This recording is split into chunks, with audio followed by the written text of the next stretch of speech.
All right. Well, we are at 3:05 here, so it looks like we have quite a gathering here of our friends. So let's go ahead and get started. So, as I said here to everyone when we first walked in here, welcome to our live session here. I know we are getting into the autumn season, into the fall pumpkin spice everything. Let's not forget apple spice either. So we have one of our awesome chef instructors here. Her name is Chef Stefanie, and a little bit about her. She, as mentioned, originally is from Canada. She was in Chicago in 2013, and she's currently in Houston now.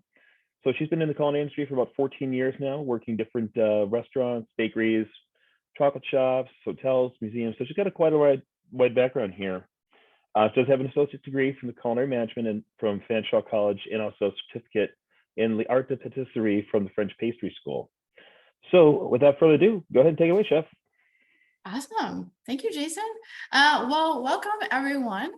Thank you for participating today and coming to this short and sweet little demo that I have for you. So today I will be making apple turnovers, but the focus of this demo is really on the pastry. And the pastry is something we call puff pastry. It is a wonderful recipe. It is an amazing technique that you can use for other doughs. And this pastry is really versatile. So it's something that you want to, if you're interested in pastry, you want to learn this technique, master this technique, because you can apply it to a lot of other pastries. First and foremost, the croissant. So this technique that we're going to show you today, it's called lamination, and it's the exact same way you learn a croissant. Puff pastry, I find, is a little bit easier. So it's great if you're just learning to practice your lamination on puff pastry, and then you can work towards those wonderful, flaky, beautiful croissants. The difference is, like I said, the process is the same. So you're going to see me doing something called a turn or a fold. That process is the same. Puff pastry is different because it's not a yeasted dough. If you look at your recipe, it's just a few ingredients, right? Water, flour, a lot of butter, a little bit of vinegar. Seems kind of odd, but the vinegar actually helps inhibit gluten. And we don't want gluten in this pastry, right? Because we want it to be flaky, soft, and tender. So that's why that vinegar is in there. And those are lots of things you'll learn if you do join us here at Escoffier. So let's get into it. I do have to go back and forth into the fridge every now and then because it's very important when you are making this dough to keep it cold. Temperature here is key. So you want your dough to be cold. You want your butter, when we lock it in, which I will show you in a second, you want your butter to be malleable. So it needs to be a little bit flexible, because what we're doing is we're essentially taking a dough, we're encasing the butter in the dough, and then we're rolling it out. So as the dough rolls, the butter needs to roll in between the pastry. So if your butter's too cold, if you take it right from the fridge and put it into your pastry, it's going to be impossible to roll out and it's going to break. Think about like shattered ice. That's what it's going to look like. If your butter is too hot and you try to roll the dough, it's just going to ooze out the side. It's going to start absorbing into your dough. And then you're going to lose all of those wonderful, beautiful layers that we're creating. So temperature is really important. And like I just mentioned, the layers of this pastry are key. Basically what we're doing is, if you could cut the dough in half and look under it from a microscope, you would see that there's a layer of pastry and a layer of butter, and then pastry and butter all the way up. And it creates these beautiful layers. And then it's like magic when you put it in the oven to bake. What happens is the butter is the leavener here, which sounds kind of odd, right? It's actually the steam. So when the butter starts to melt, the water that's in the butter starts to turn to steam, and it starts to need to go somewhere. So it just pushes up through the pastry, and you have all of these layers, and all of that steam is pushing up and up and up, and you get a pastry that starts out this thin and goes to here. So that is the magic of puff pastry. So I'm going to switch my camera and we're going to get going. All right, so here we go. Okay, I have my dough. So I have jumped ahead a couple of steps here just for the sake of your time. We can't be here for 5 hours. So I've made my dough. It's pretty simple to make. It's outlined on your recipe and you can see the texture. It looks a little bit like a rough bread dough, right? That's perfectly fine. You will see on your recipe that you may not need to add all of the water, depending on where you live. Some areas in the country are a little bit drier, and some areas of the country, if you live in Florida or if you live in Houston like I do, it's a swamp. So there's way more moisture in the air. So that's why the recipe says to hold back on some of that water. You may need it, you may not. But this is what you want your dough to look like. You'll see that I scored the X in the top. We do that before we put the dough to rest. That's going to help the dough relax. So this has been chilling. We want it to relax. Now we're going to roll this out. So I have my trusty rolling pin here. I'm going to use a little bit of flour on my work surface. A little bit is fine, but you want to remember that less is more. You can always add more, but if you add too much, you can't really take it away, right? Plus, the more flour that you add here, the more flour is being absorbed into your dough. And that's not what you want because then it's going to throw your hydration levels off. So you just want to add enough flour to help you roll. So we're going to roll this back and forth. I start from the middle and sort of work my way up and down. You'll also notice that every time I finish a roll, I pick this dough up and I give it a slight turn. That is because we don't want this dough to stick. If I just stayed in this place here and just kept rolling this way, one, I'm only stretching it in one direction, so it's going to shrink. But two, I could do that for about 5 minutes and then realize that this dough is absolutely stuck to my work surface, and that's not a good thing. So always fluff your dough. You would do the same if you're doing like a pâte brisée, which is like a pie dough, same sort of concept. So we're going to roll this. Now I have a smaller recipe here. So the recipe that I've given you, you would roll this circle here about the diameter of 12, 13 inches. I am doing a smaller recipe just for the sake of the demo. So if my recipe looks a little smaller than yours does, it's just because I've cut the recipe in half. So my circle is going to be a little bit smaller. But if you follow the directions on the recipe, you're going to be great. So I'm rolling this out because what we're going to do, remember I said we have to lock in that butter. That's what we are about to do. So we want to roll this out so we can lock in that butter. All right. That is roughly what we're looking for. Doesn't have to be perfect. Same with when you're going to school. We don't expect you to be perfect, just do your best. So, got our circle. We're going to take our butter. So here is our butter. You can see it's in this little parchment paper package. So basically you're taking the butter within the recipe's 400 grams, and you are going to pound it into this beautiful little square. I find it easier to do it between pieces of parchment paper, and I actually measure my square. You can see that I've used this. I like to reuse. I'm all about the environment. So I've reused this because I once made croissants and this was my square I needed for croissants.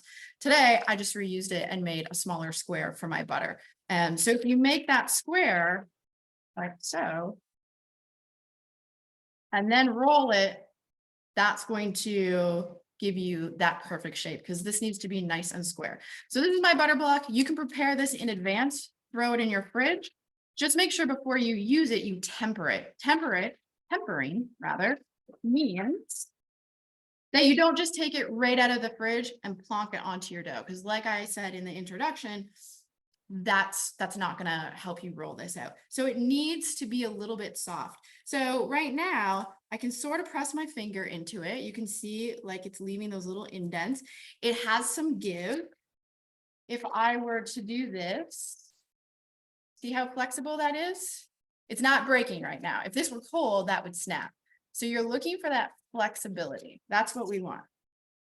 Too much flexibility, too warm, and then this is going to be a nightmare to roll. Too cold, it's also going to be a nightmare to roll. So it's like the three bears when it just has to be perfect. I think that's it, right? Anyhow, we are going to set this butter perfectly on our dough like that. So the butter is right in the middle. And then what we're going to do is we're going to fold our dough over the butter. And what you want to accomplish is completely encasing the butter. We don't want to see any butter. If you fold the dough over and there's a big chunk of butter showing, you haven't rolled your dough large enough. So at that point, I would probably take it off and roll your dough out again. So see how that fits perfectly? We'll just pinch those seams together and we'll bring this guy up and this guy up. And like I said, we'll just pinch those seams together. So that butter is perfectly encased. And this is the start of our puff pastry.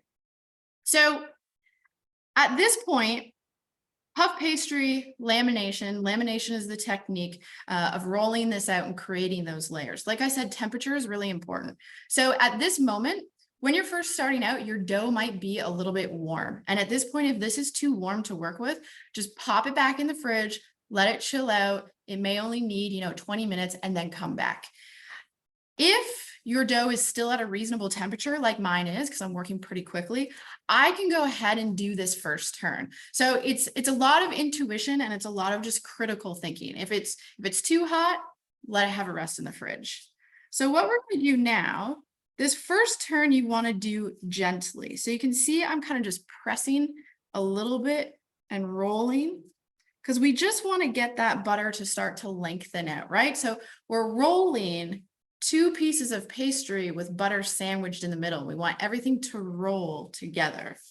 So you just want to go slowly. A little bit of flour here is perfectly fine. You don't want this to stick.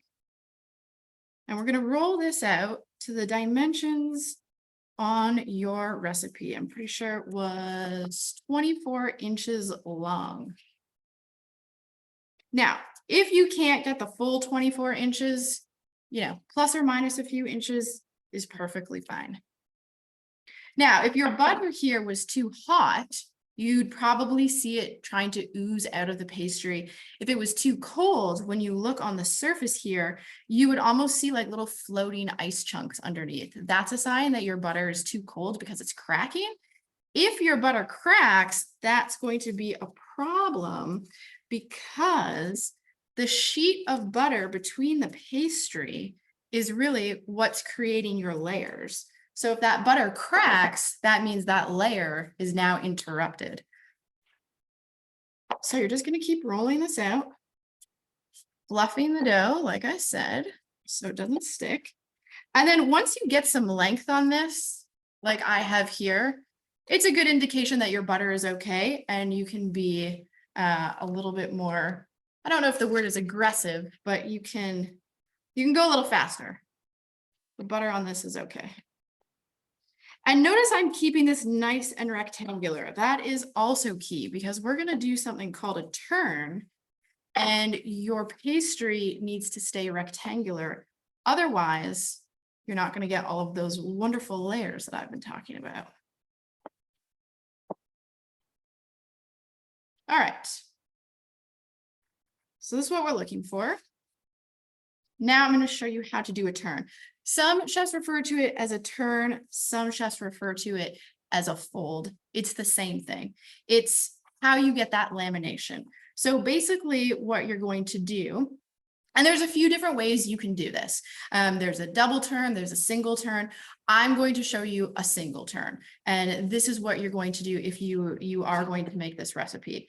This recipe is a little time consuming because you do need to do these turns 5 times.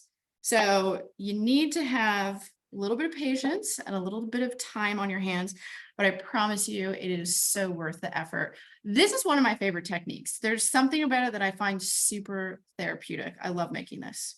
So once we have our dimensions, keep these corners nice and squared. We are going to take the top third of the dough and fold it down. So we're going to go like this. Now, have a dry pastry brush on hand. By dry, I just mean there's no egg wash on this, because I had a little bit of flour on my surface and I have a little bit of flour on the surface of my dough, and it's fine for rolling. But once we do this turn, we don't want to lock that flour in the turn. So take your brush and just brush that off. I kind of feel like I'm digging for dinosaurs when I do this. It's quite fun. Okay, so we've got that. And we're gonna take the bottom third and fold that over. If it's not perfect the first time, right? Like if you kind of like go like this and then you're like, oh, the bottom third's really big, it's okay. Adjust, right? You can adjust. So we're gonna go here and then we're gonna bring this up here. And you can see that is what we're looking for. Now, this is why those nice square corners are so important, because you see, once I've completed that turn, this is a complete turn, everything lines up nice and beautiful like a book. If you don't keep this square and your corner is coming here like this, and you miss this whole corner, that means that when you roll this dough out the next time, this area, because it doesn't have any dough, is going to lack in lamination, meaning it's going to lack in those layers. So when you go to make your final product, you might have spots that don't rise as much. So keeping this nice and square and rectangular is going to be your goal. So then what we're going to do is you want to make this facing you like a book, right? So the opening is on this side. So the opening is on my right-hand side, and the spine of the book, the folded part, is to my left. I'm going to brush off the flour. Now this needs to rest. And by rest, I mean we are going to wrap it with plastic wrap. We're going to put it on a sheet tray. Just pretend that I wrapped this. Put it on a sheet tray, and then this is going to sit in the fridge for about an hour or two, and that's going to chill. What it's going to do is going to relax the gluten. So gluten is in flour, and every time you work it, it stretches and it strengthens. If we were to try to roll this out right now, it would probably bounce back on you. It would fight you, and that's because the gluten needs a chance to relax. So that's what we're going to do now. Like I said, an hour or two, it's really just going to depend on how cold your fridge is and then how cold this dough is. This process that I just did, rolling the dough out and then folding it in thirds like that letter to get this, you need to repeat this 5 total times. So I just did the first time, and usually I'm going to put a little mark there, a little indentation with my finger, and that signifies that I've got 1 turn. So I need to do that 4 more times. This is why I say this dough does require a little bit of patience, but again, super worth it. So I'm going to put this in my refrigerator. I'm not going to bore you with 5 more turns. The magic of this demo, I have my dough prepared after those 5 turns. I just thought this was very important to show you. So I'm going to grab that dough. So give me 2 seconds.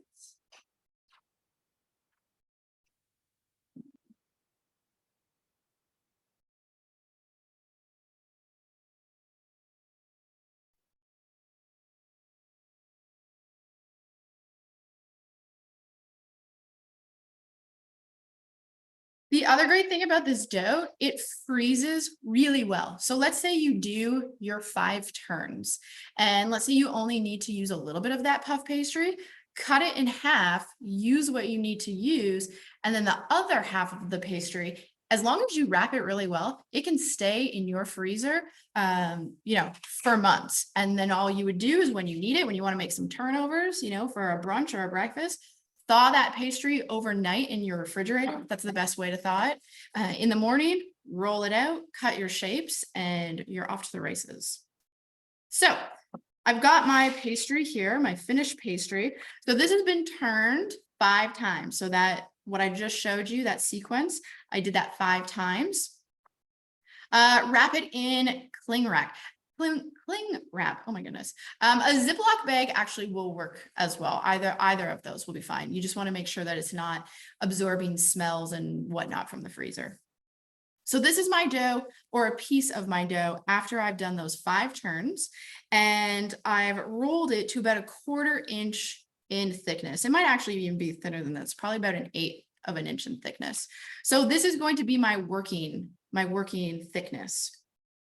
So the other things that I have here, I have my egg wash. So you do have a recipe for this.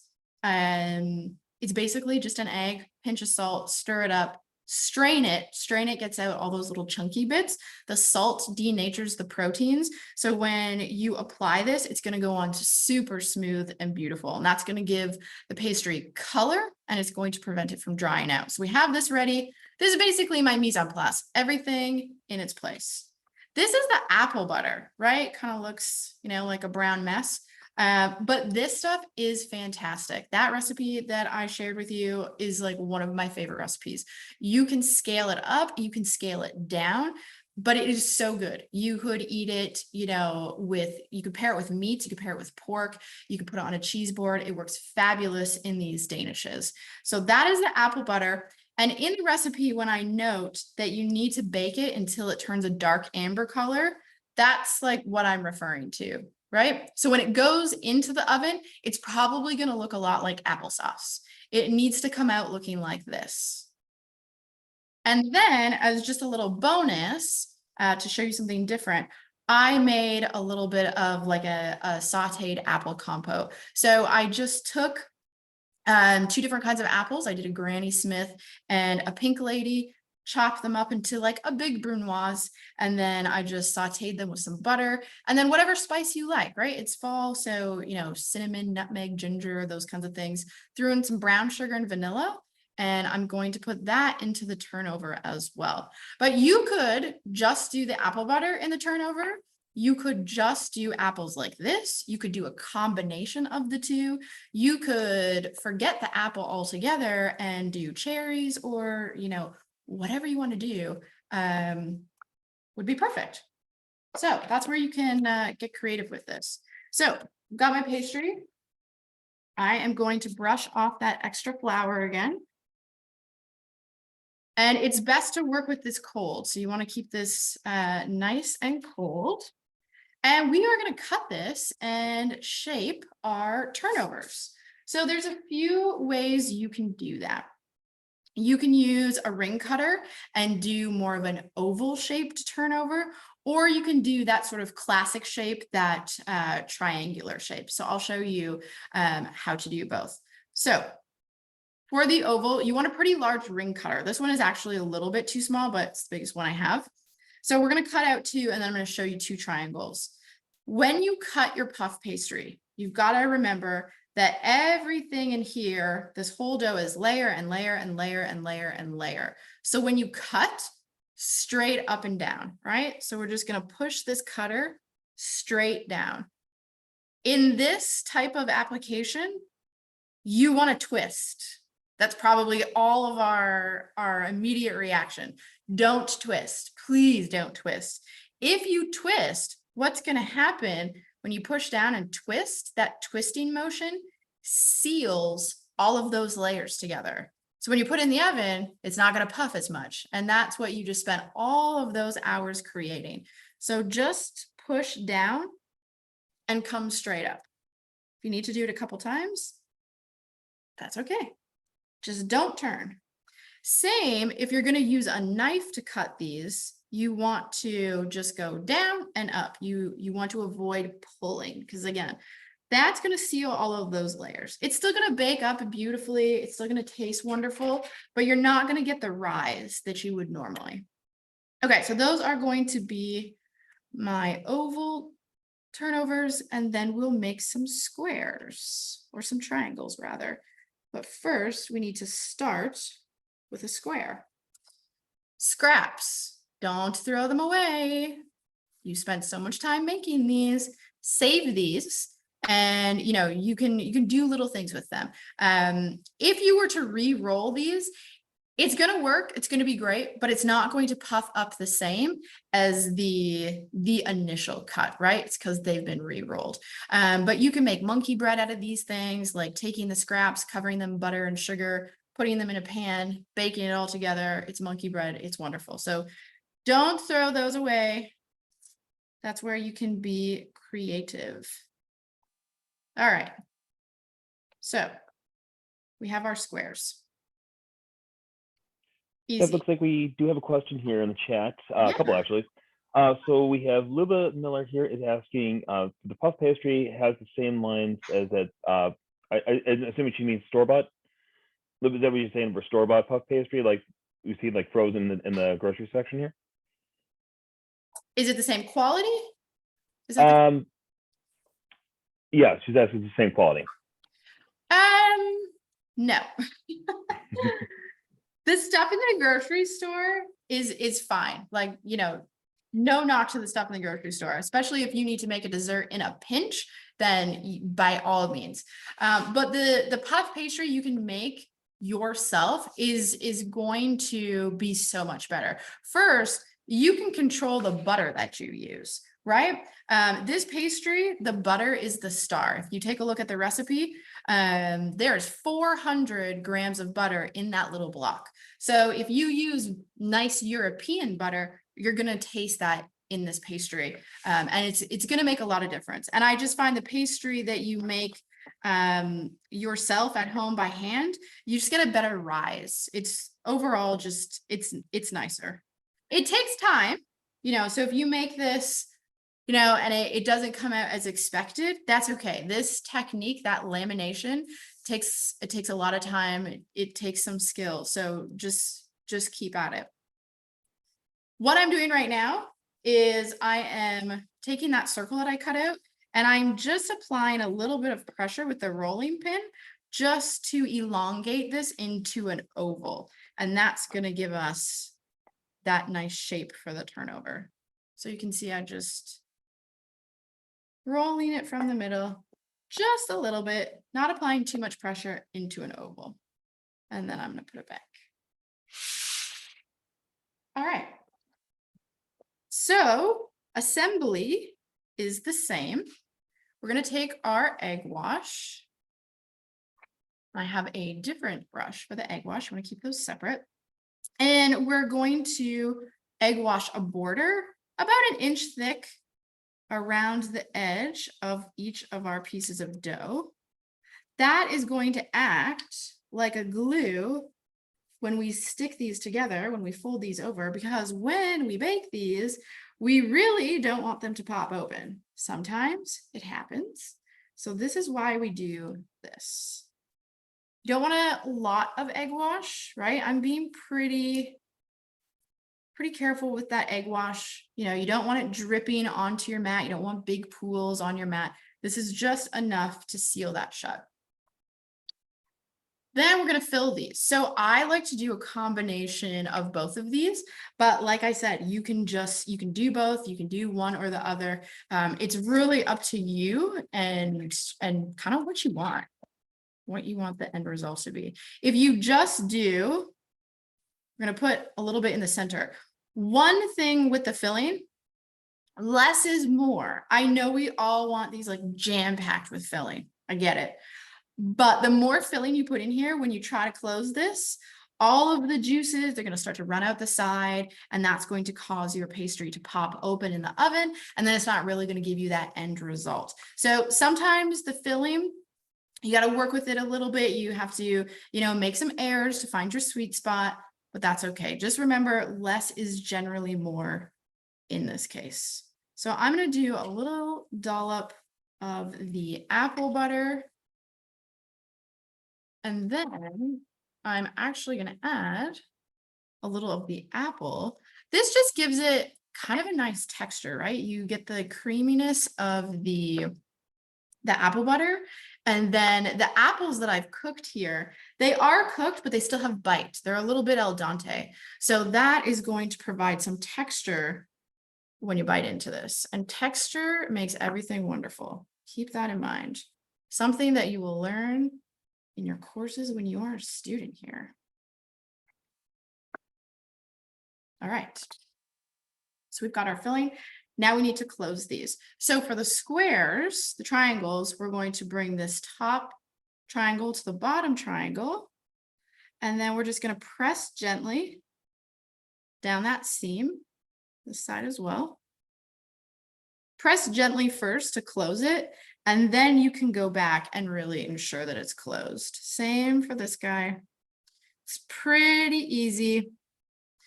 Now you want your cuts when you cut your shapes, you want to take care here, right? You can see these are nice and beautiful. If you hurry through this and don't make beautiful even shapes, then you're not going to get this beautiful finished result. So really taking care to create nice shapes. And then for these guys, same thing. You're just folding the top over. These guys kind of look like pierogies a little bit. It's just a different shape. Really, I would say for the shaping, the triangle is more of, an American apple turnover is what you would think. The half moon here is more of a French style. If you were in France and you got an apple turnover, it would look more like this oval. It would also lack cinnamon because the French do not like cinnamon. That's the combination of apples and cinnamon is very much an American thing. I had to do a tasting for a bakery I was the chef at, and they specifically wanted these apple turnovers. It's very French dessert. And I used this apple butter recipe. They're like, we love it, but there's cinnamon in this. I was like, oh, is that not okay? They're like, we don't eat cinnamon. I was like, oh, noted. So, finished turnover. What you can do is if you want to add, a little something, you can take a fork, just a plain fork, and you can go along the edge here and just press down ever so slightly. You shouldn't need any flour. And that is going to give it a decorative edge. It's also going to reinforce that edge as well so that it's nice and sealed. You can do that on this. And you can do that on both shapes. Or on these guys, you can just leave it plain, just like that. It's, you get creative with it. It's really up to you.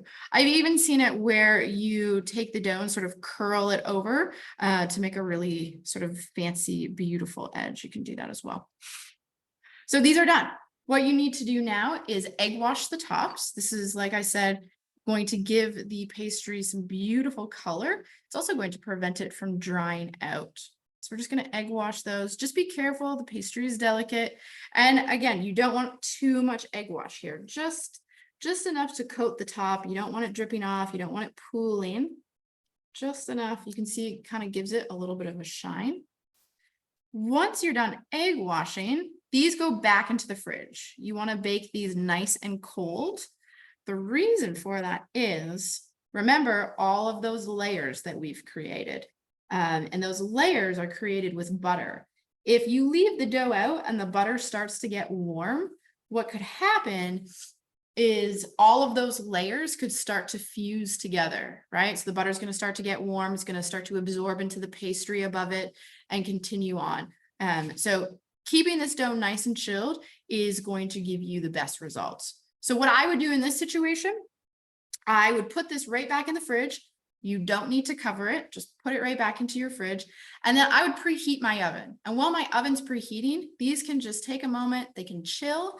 Once your oven is preheated, throw them in, bake them. The recipe says 350. It's going to be based on your oven. This morning, I baked mine at 375 for about 15 minutes. So just note your oven. Some of our ovens are hotter than others. So it's really good to know your oven. The other thing you could do is you could shape all of your turnovers, put them in the freezer, and then once they're frozen, you can consolidate them. And then you have turnovers ready to go. And if you want turnovers in the morning, say it's Saturday night and you want turnovers for breakfast, take a sheet tray, pull them out of the freezer, place them on the sheet tray, let them thaw overnight in the fridge. And in the morning, they're ready to bake. All you need to do is preheat your oven. Last thing I'm going to do is just score the top. This is more for decorative purposes. You don't need to do it. I use a paring knife, but I'm using the dull edge. This is the sharp edge. This is the back.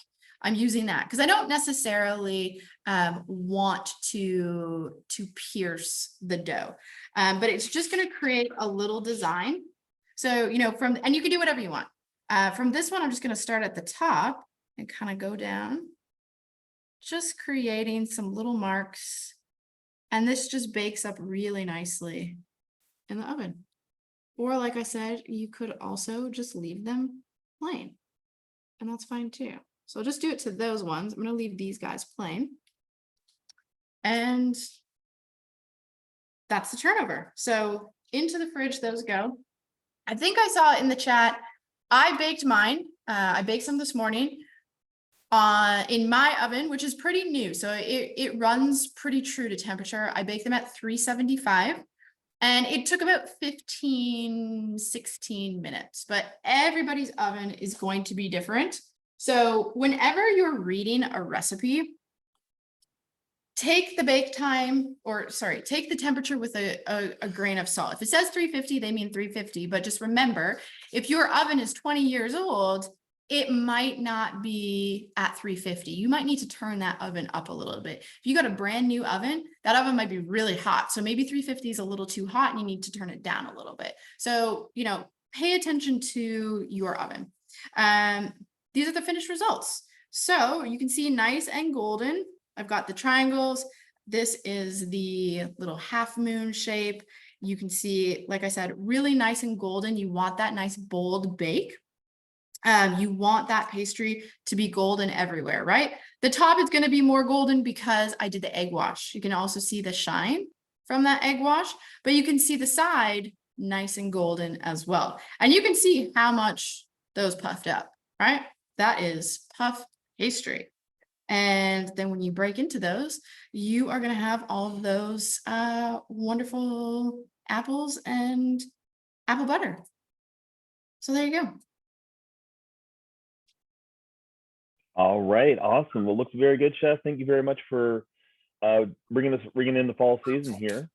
Do you have a couple here other questions here? We have one says, can you add chocolate with the butter in the dough? So looks like you want to do like a chocolate turnover? Then is what you're asking there? Yeah, like can you incorporate chocolate into the dough? You could, yes. What I would do before you do that, I would actually incorporate some cocoa powder into the dough, not the butter. So I would make a chocolate dough, and that's how I would introduce chocolate there. However, before you do that, I would learn the technique first on regular dough, because when you start changing a recipe, sometimes the techniques, you know, you have to be a little bit more aware of this or that. So I would make these first regular, get comfortable with the technique, and then yes, I would, you know, take maybe 50 grams of the flour out, sub in 50 grams of cocoa powder, and that's going to make your dough chocolate.